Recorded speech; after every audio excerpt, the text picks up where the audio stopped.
Bueno, lo que vamos a ver hoy rápidamente en el mundo del Photoshop es una herramienta que ya todos conocéis y que es la herramienta texto de Photoshop.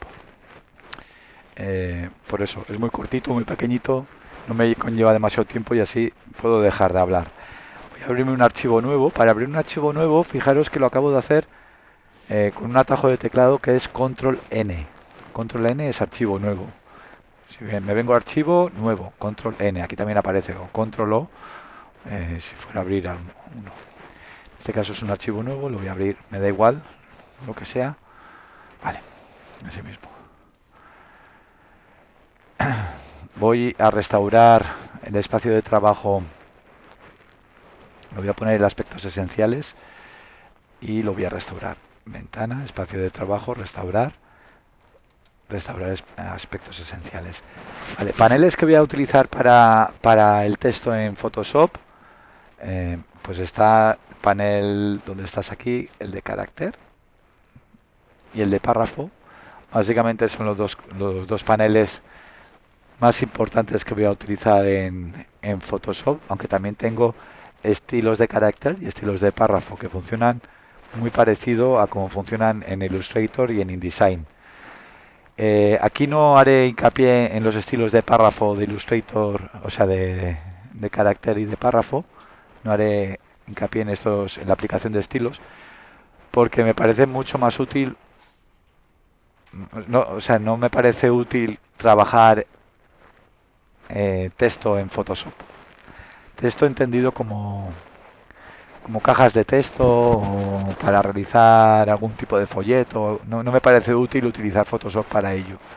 Para eso yo suelo utilizar la conjunción bien de Illustrator con Photoshop o de InDesign con Photoshop. Pero muy rara vez he creado yo folletos o carteles exclusivamente con texto en Photoshop. Por lo tanto, tampoco me he visto en la obligación de utilizar estilos de párrafo de carácter, aunque funcionan, ya os digo, exactamente igual que en Illustrator, por ejemplo. Aún así, pues os voy a enseñar un poco las características que tiene. Aparte de estos paneles, también tenemos aquí un menú superior en el que podemos, bueno, existen otros paneles, ¿no?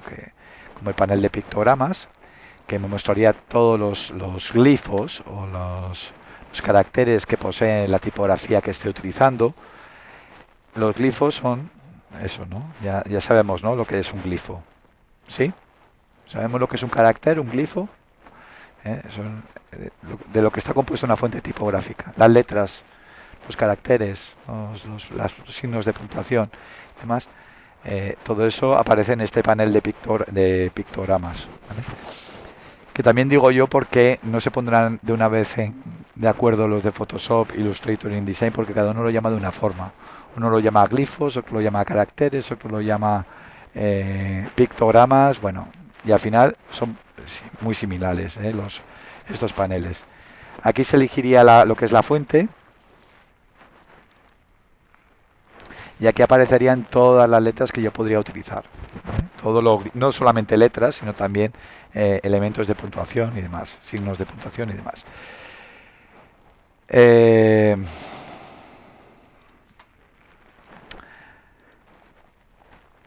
si no lo hemos visto, si no os hablo de ello, os hablo ahora. Existen diferentes tipos de fuentes que podemos utilizar. Eh, Os sonará la fuente .otf, ¿sí? Os sonará la fuente .ttf, ¿vale? Una sería las OpenType, otra serían las TrueType, que serían los dos grandes bloques de fuentes que podemos utilizar. Ahora existen otro tipo de fuentes que son las web fonts, que tienen otras terminaciones, pero bueno, nosotros nos centramos sobre todo en la TTF y en la OTF. La diferencia entre la TTF y la OTF es básicamente la cantidad de caracteres que admite una u otra. Las TTF son mucho más antiguas y te admiten, creo que es un total de 256 caracteres, creo, no lo sé, no me acuerdo exactamente, por ahí va. Y las OTF te admiten infinidad de caracteres, ¿no? Entonces, es más moderna y nos permite pues incluir caracteres un poco más que nos ayudan, pues caracteres de otros idiomas y que nos ayudan un poco a enriquecer nuestro texto. Bueno, de todas formas, esta diferenciación ya la veremos más a fondo también cuando nos metamos con la tipografía en el siguiente de los módulos. Nos vamos a aburrir de tipografía. De momento nos quedamos solamente con que existe esa posibilidad de utilizar, de incluir los signos, o sea, los pictogramas o los glifos en Photoshop. Bueno, cosas interesantes que hay por aquí. Vamos, el panel se me ha ido, el panel de ventana, carácter. Vale. Para aplicar un texto en Photoshop, tengo una herramienta que se llama, es una herramienta que es en forma de T, que aparece aquí en la barra de herramientas, y puedo aplicarlo de forma puntual, como en Illustrator, que era dando un clic, y veis que automáticamente se me crea una capa, ¿vale? Pues aquí podría yo poner lo que fuera, o también puedo aplicarla de forma de caja de texto. Esto es una cosa relativamente nueva en Photoshop, que yo creo que lleva un par de versiones como mucho, y es pinchar, arrastrar y ya me genera ahí una caja de texto. Ya os digo, yo no aconsejo trabajar cajas de texto con Photoshop, porque al final Photoshop es un programa de mapa de bits, y aunque aquí las fuentes que estemos utilizando, la fuente que estamos utilizando la estamos utilizando en formato vectorial, es una fuente, tiene un formato vectorial que podremos entender que son al final son líneas de curvas que no están sujetas a resolución, pero eso pasa mientras estamos trabajando en el programa. Cuando al final existe la conversión a un formato de imagen, como puede ser JPG o TIFF o lo que sea, ahí ya se está traduciendo esa información a un formato de mapa de bits. Entonces, la tipografía, siempre cuando no se trabaja en capas, se está acoplando y se está convirtiendo en mapa de bits, ¿sí? Con todo lo que ello supone, pues, que se pixele o que se rompa, ¿vale? Entre otros programas como Illustrator, que no pasa eso, porque el formato de salida es vectorial y tal, ¿vale? Bueno, entonces, cuando yo he creado las capas, cada capa de texto que creen cada vez que dé con la tecla T, o sea, con la herramienta T, se me va a crear una capa nueva de texto. Eso también es algo muy característico de Photoshop. Automáticamente se me va a crear una capa de texto cada vez que de esa herramienta. Para editar su contenido tendría que dar doble clic en la capa, en la T, y ya pues me permitiría escribir y modificar su contenido pues como Dios manda. Cuando está la herramienta seleccionada, veo aquí que aparece esto me indica que está seleccionado el texto, y veo que aquí arriba me aparece también pues un menú que me habla pues de algunas cositas, ¿no? Como esta de aquí, por ejemplo, me hace referencia a la dirección del texto. Aquí me estaría poniendo el texto en horizontal. Fijaros que me está poniendo el texto en horizontal, pero no está utilizando interlineado. Para modificar esto tendría que modificar el interletraje, ¿vale? Es una condición un poco extraña. Podríamos pensar, bueno, pues aquí si yo ahora reduzco el interlineado me va a reducir también el espacio. No, aquí para reducir el espacio entre las letras tendría que utilizar el interletraje, ¿vale? Que es este de aquí, el tracking, el famoso tracking, ese que conocemos. Consejo, y esto es el consejo por experiencia, este texto en vertical no se suele utilizar casi nunca. Me dice Víctor, no lo utilices. No es buena idea utilizar este tipo de texto en vertical. ¿Por qué? Por la dificultad de legibilidad que tiene. Generalmente cuando nosotros ponemos un texto en vertical, que estoy seguro que vais a encontraros en miles de situaciones que vais a tener que poner un texto en vertical, la solución para ponerlo es girarlo 90 grados de abajo hacia arriba. Habrá gente que diga, no, de arriba hacia abajo. No, de abajo hacia arriba. Es mucho mejor, mucho más legible. Nos cuesta menos mirar de abajo hacia arriba que de arriba hacia abajo, ¿vale? Entonces, para lomos, cuando queremos lomos para libros y demás, esta va a ser la solución. Poner el texto de abajo hacia arriba. Y incluso en lonas alargadas, que también tenemos que poner texto y demás, abajo, lona, abajo hacia arriba, ¿vale? La opción de texto así, pues, oye, a lo mejor en algún momento hay de creatividad, pero por lo general la legibilidad es bastante mala. Voy a seleccionar este texto otra vez para seguir viendo aquí alguna cosilla.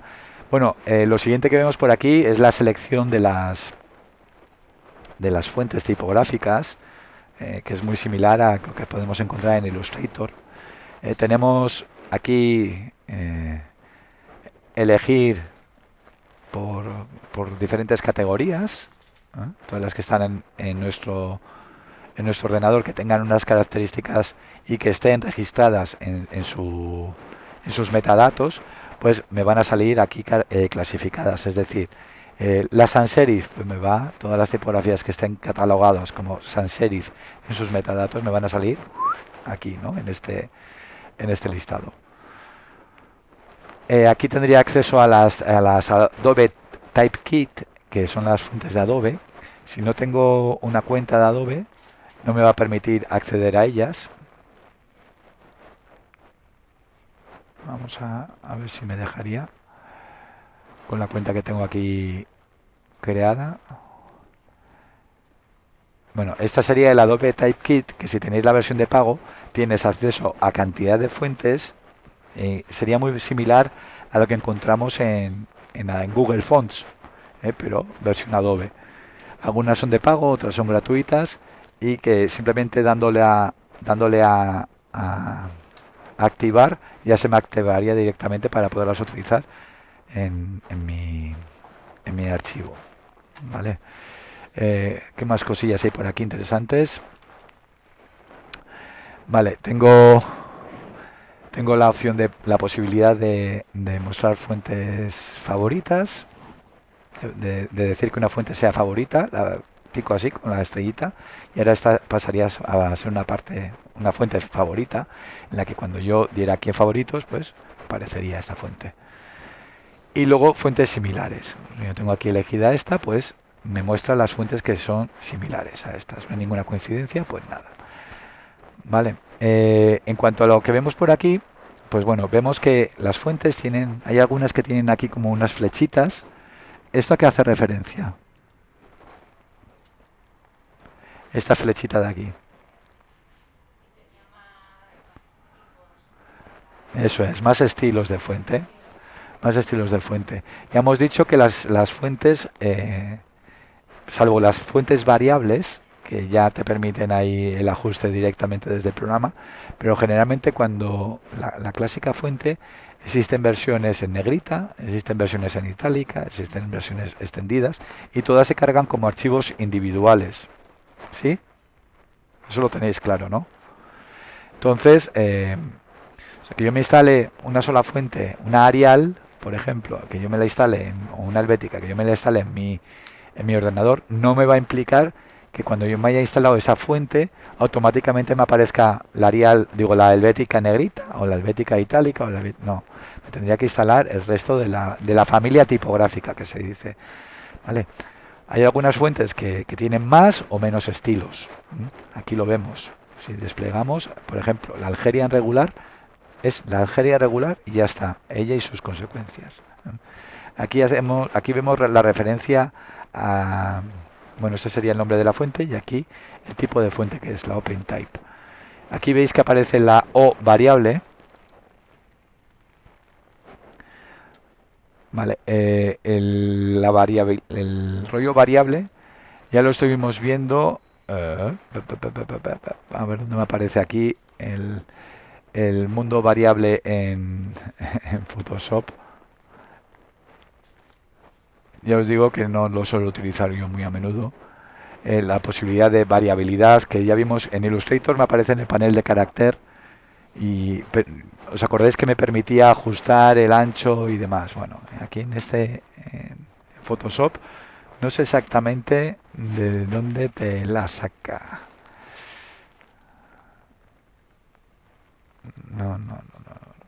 no me viene por aquí.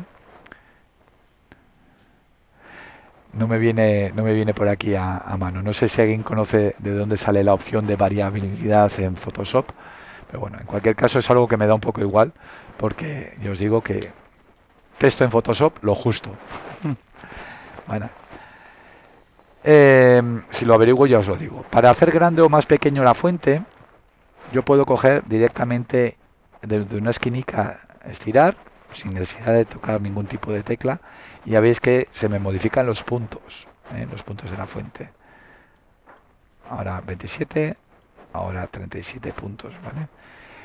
Términos que no sé si son necesarios que haga referencia a ellos, como pueden ser el interlineado, que sería esta opción de aquí, o el kerning o tracking, que son términos también que veremos más a fondo cuando veamos lo de las tipografías, pero que bueno, yo creo que todo el mundo más o menos entiende lo que es un tracking y todo el mundo entiende lo que es kerning, ¿no? ¿No? ¿No? ¿Alguien sabe lo que no es kerning?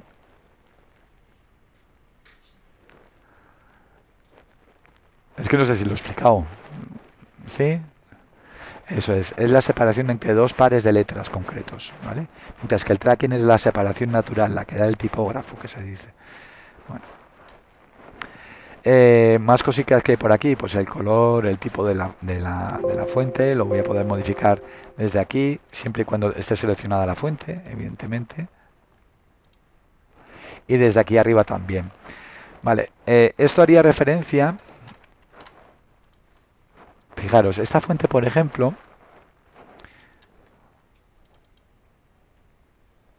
voy a coger otra fuente de aquí, voy a coger una fuente que no tenga la Calibri, por ejemplo. A ver, la Calibri sí que tiene.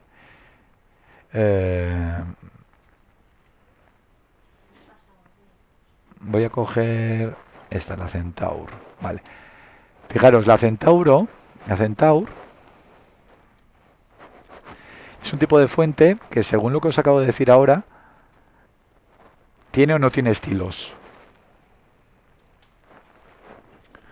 Según lo que os acabo de decir ahora. ¿Veis ahí la flechita? ¿Tiene alguna flechita al lado?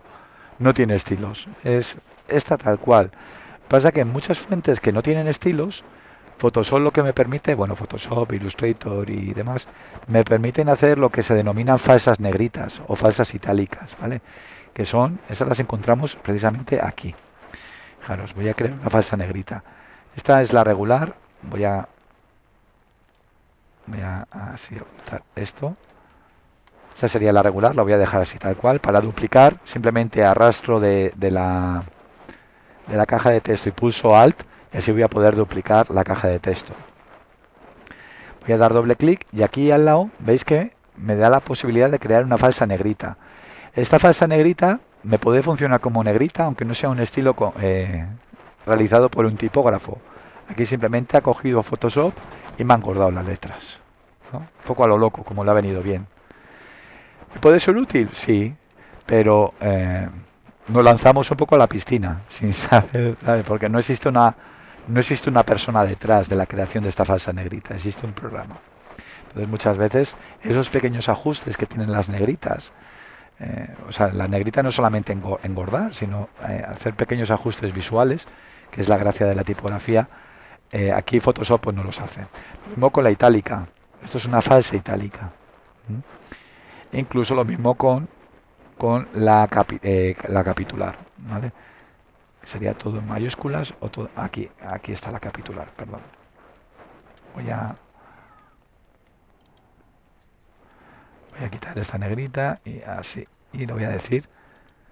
Claro, la capitular al final, la versalita, a ver, que digo la capitular, la versalita. La versalita al final lo que me hace es, ¿qué es una versalita? ¿Alguien sabe lo que es una versalita?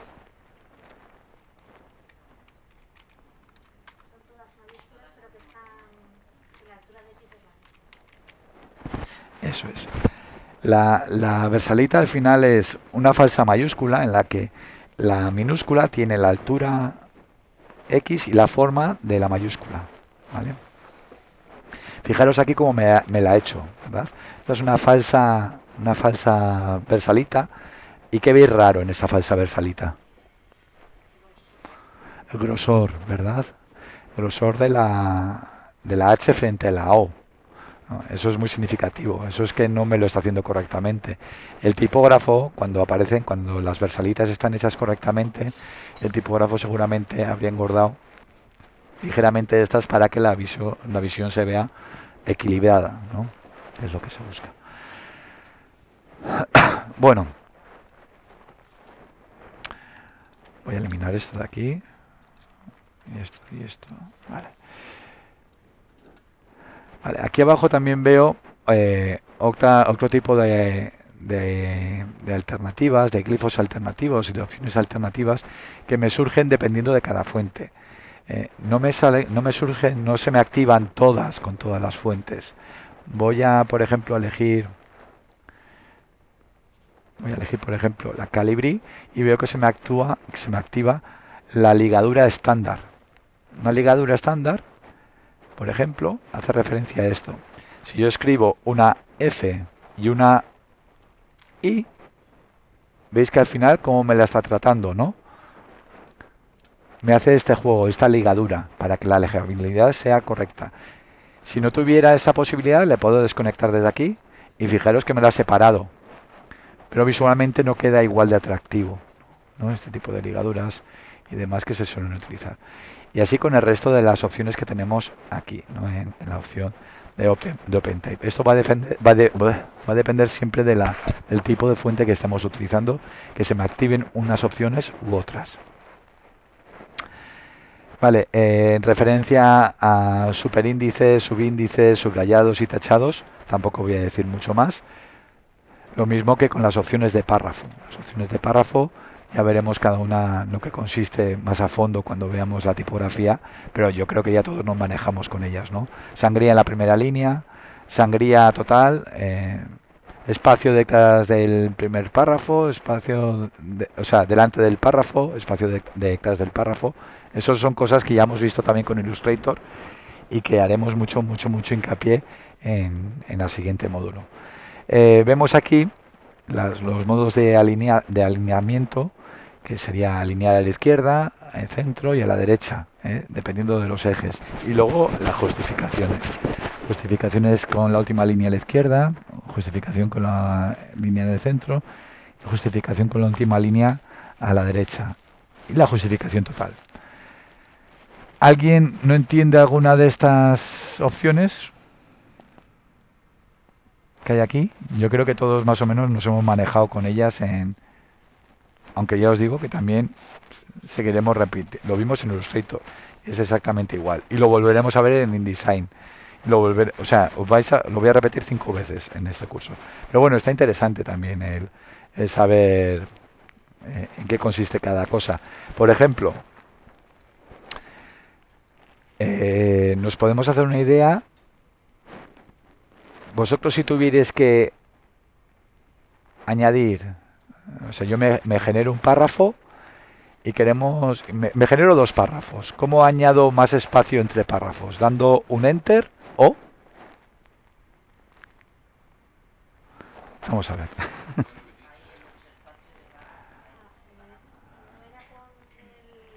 A ver, ¿sería correcto esto que voy a hacer? Mejor dicho, voy a replantear la palabra. ¿Sería esto correcto? Ah, muy bien. Añadir, no, con interlineado. Eso, un espacio de... Bueno, pues eso que parece una tontería, estoy seguro que no lo hacíais antes, o sea que no.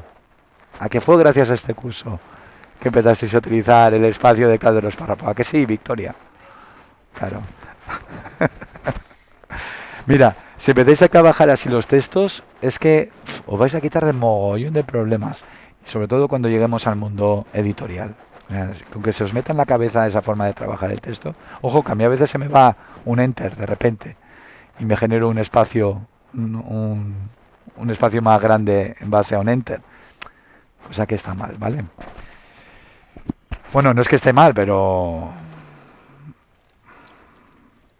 para lo que a nosotros nos importa, sí. Bueno, pues os voy a enseñar solamente un par de un par de cositas así de... Bueno, ¿alguna duda sobre todo esto? ¿No? Bueno, entonces como no tenemos ninguna duda, continuamos. Eh, dime, dime.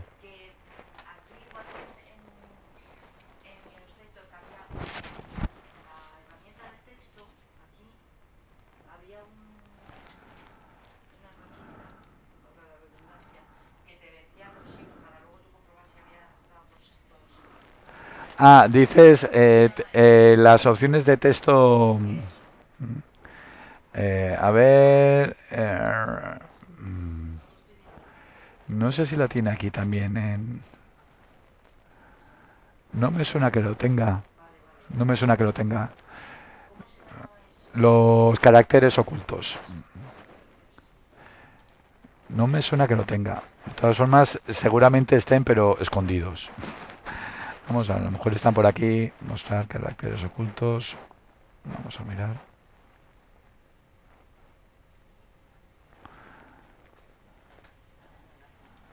Vamos a ver. Seguramente los tengan, pero no, yo no soy consciente de ello. Es un dato más, que no estén tan a la vista, es un dato más, una prueba más de que realmente Photoshop no está pensado para ello. ¿Vale? O sea, no es que no esté pensado, no, pero que no es... una cosa interesante que tiene Photoshop es que precisamente por esto que os he dicho antes, de que en muchas ocasiones el texto va a pasar de ser vectorial a ser imagen y se va a convertir a mapa de bits, están las opciones de enfocado, donde pone enfocado por defecto, ¿no? Esto me va a tratar el texto de formas diferentes. Me va a hacer como previsualizaciones de cómo se va a rasterizar. Eh, si los textos son muy pequeños, fijaros, pues yo le podría decir que fuera nítido. Es decir, que de alguna forma, cuando se vea muy pequeñito, me salga un poquitín más nítido aún el texto, ¿vale? Eh, Esto se ve muy bien si hacemos y nosotros reducimos los textos, podemos hacernos una idea muy bien de lo que se consigue y de lo que se deja de conseguir con cada una de las opciones. También va a depender de la fuente que se esté utilizando. Fijaros, ¿no? En el mismo tamaño, algunas favorecen mejor la legibilidad que otras. Eso está pensado también sobre todo porque hubo una época en la que todos los textos en web se hacían imagen. Bueno, aquello que os conté, ¿os acordáis cuando os hablaba de que la gente, de que antiguamente se necesitaba rasterizar los textos que no se tenían en las computadoras? ¿Os acordáis? Porque no, la fuente no salían correctamente y demás. Bueno, pues en aquella época los textos se hacían así, se tenían que rasterizar, se tenían que convertir en imagen. Entonces, pues bueno, de ahí vienen todas estas opciones que me aparecen aquí, que mejoran esa legibilidad. Eh, Hay por aquí otras opciones también interesantes, como pueden ser... Voy a borrar esta opción de aquí. Esto lo voy a borrar. Esta y esta. Voy a borrar estas tres. Y esta opción de aquí, uy, que es la opción de deformar. Esto sonará, ¿no? También esta ventanita. Si yo pincho sobre ella, me permite yo poner los textos, pues bueno, es un poco como lo que me hacía también Illustrator en su día.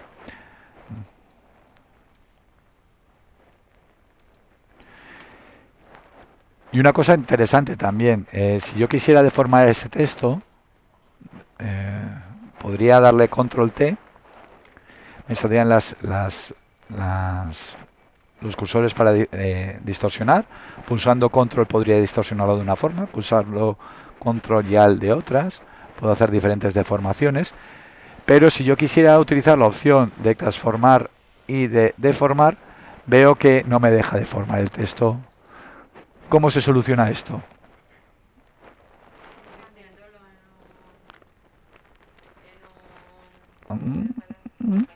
Bien. Sí. Bueno, es un pequeño truquito. Si yo quisiera deformar este texto, un paso previo sería convertir en objeto inteligente. Entonces, fijaros que ahora sí que ya me dejaría deformar esto como Dios manda. Y aparte, si quisiera modificar lo que es el texto en sí, pues tendría que dar doble clic y ya pues modificarlo aquí. Hola, ¿qué tal? Muchas veces pasa que cuando estamos trabajando con objetos inteligentes, de repente vemos que se me queda como por fuera esto, ¿no? ¿No se ha pasado alguna vez haciendo algún mockup o algo que no cubre todo lo que es la pantalla? Tengo una opción que nos ayuda a solucionar ese tipo de cosas, que es aquí en imagen, que es la opción de descubrir todas. Descubrir todas te hace el lienzo todo lo grande que... Y ahora control S y veis, me ha hecho toda la adaptación de... ¿Vale? O como bien indica también, podemos rasterizarlo y ya se lo podremos diferenciar. ¿Eh? Pero no se puede editar, claro. Algunas veces se gana, otras se pierde. Bueno, voy a eliminar esto y os voy a enseñar otras cosillas. Voy a hacer voy a poner aquí hola. Esto si queréis me podéis seguir haciendo este pequeño tutorial, que es muy sencillito. Voy a poner hola y lo voy a poner con una tipografía que sea lo suficientemente ancha.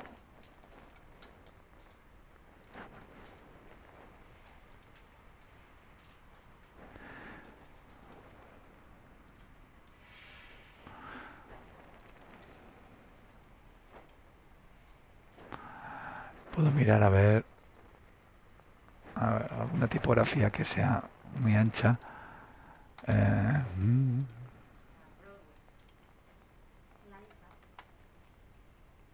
sí, cualquiera, la que tengáis por ahí, que más os guste.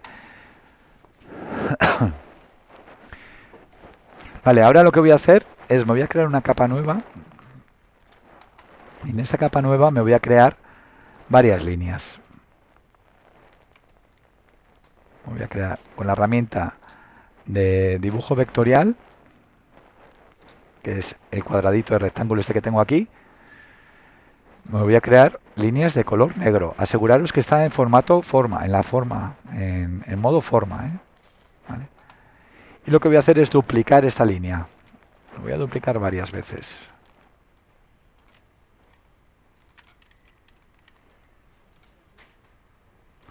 Ahora voy, ahora te lo cuento.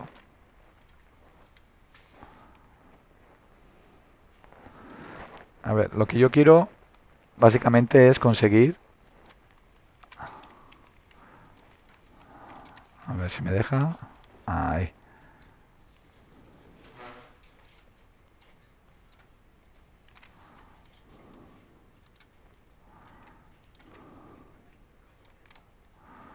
Vale, lo que yo quiero es crearme este rayado un poco anárquico. ¿Veis qué cantidad de líneas tengo yo por aquí creadas? Lo que voy a hacer es estas líneas, no la capa de texto, todas acoplarlas, combinar formas, ¿vale? Y las voy a rasterizar. Vale, voy a parar un segundito. Vale, ahora voy a hacer lo siguiente. Me voy a convertir esta capa en un objeto inteligente. Y lo que voy a hacer es crearme una máscara de recorte con lo que es el texto. Voy a darle a la tecla, voy a seleccionar el texto y le voy a decir que esto sea en color blanco. ¿Vale? Así tendríamos, fijaros, el texto, repito cómo lo he hecho. Texto en blanco. De hecho, en vez de texto en blanco, vamos a hacerlo de otra forma.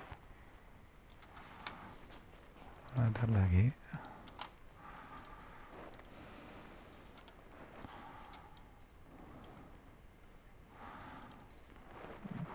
Voy a Vale, voy a coger, a ver si me deja. Vale, vale.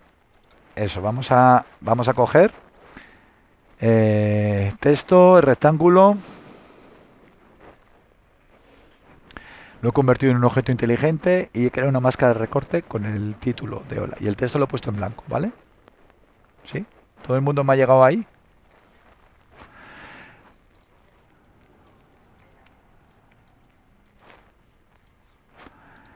Y ahora lo que voy a hacer con este título de rectángulo, lo que voy a hacer es crear, pues con el filtro de licuar que vimos el otro día, voy a venirme arriba y voy a empezar aquí a hacer cosas de licuar, ¿no?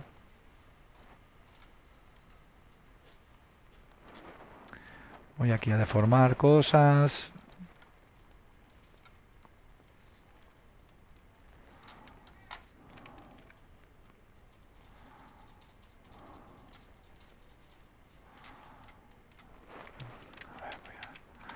Un poco más de tamaño.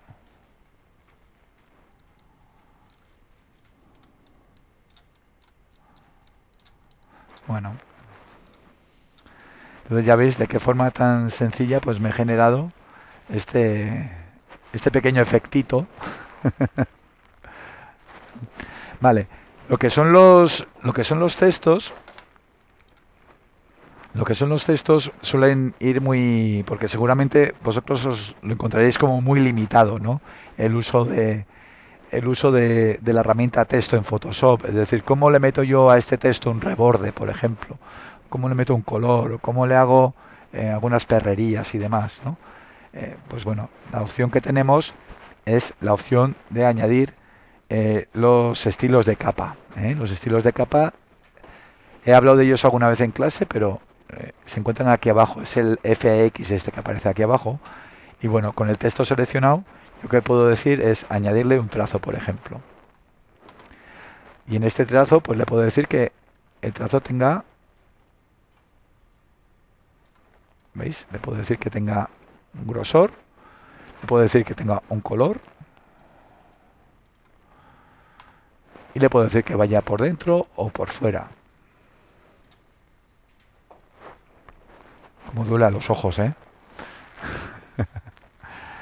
Vale, veis que los efectos que voy creando se me van almacenando aquí abajo. Esto ya lo habéis visto. En cualquier momento yo puedo coger esos efectos y desactivarlos. ¿Vale? Bueno, voy a ver cómo podría añadir no solamente un trazo, sino dos trazos.